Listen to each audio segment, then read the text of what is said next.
हर साल लगभग 3000 प्रजातियां विलुप्त घोषित होती हैं दुनिया भर में, पर सच में होती नहीं हैं। तो आज मैं उन प्रजातियों को डालूंगा एक टियर मेकर में और दिखाऊंगा कौन से जानवर मुझे लगता है जिंदा हैं और कौन से जा चुके हैं। तो शुरू करते हैं।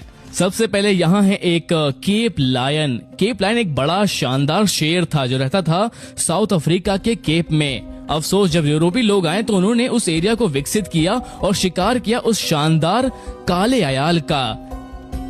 ये जानवर फिर गायब हो गए 1800 में। पर अजीब बात ये थी इन शेरों के बारे में, केप लायन इतने बड़े और ताकतवर थे अपने काले अयाल के साथ कि असल में ये शिकार करते थे हाथियों का। केप लायन ने शायद फॉलो किया हो हाथियों का पर्यावास मार्ग।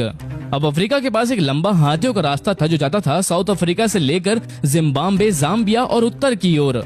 और मेरा मानना है कि ये मुमकिन है कि केप लायन दबाव में आकर निकल गए हों साउथ अफ्रीका से और मिल गए हों दूसरे शेरों से जंगलों के अंदर।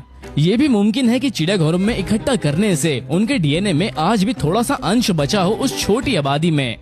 इतना कि मैंने अपने शो एक्सटिंक्ट और अलाइव के एपिसोड में काले गले के शेर को निशाना बनाया, टेस्ट किया और डीएनए में कुछ फर्क मिला, जिससे हमें लगा कि उसमें कुछ अंश हो सकता है केप लायन का।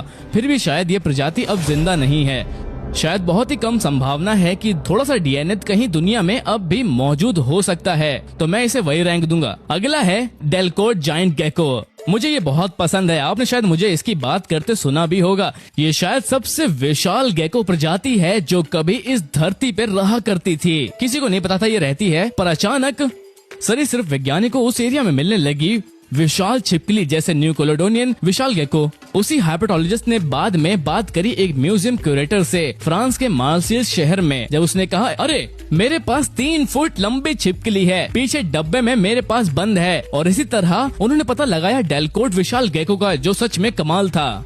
पूरी संभावना है कि डेलकोट जायंट गेको अभी भी कहीं जिंदा हो। मैं इसे बिल्कुल जिंदा तो नहीं कहूंगा, लेकिन शायद जिंदा में तो जरूर रखूंगा। जिंदा रखना चाहिए, मुझे उम्मीद है, यकीन है। मैं चाहता हूँ कोई जाकर इसे ढूंढ निकाले, कोकियो विशाल डेड छिपकली को। काश कोई ढूंढ निकाले, मैं खुद चाहता था पर मौका नहीं मिला। अगला है लपामा जायंट लिजर्ड, कैनेडी टापू स्पेन से। एक विशाल छिपकली जिसे माना गया 1500 में गायब हो गई।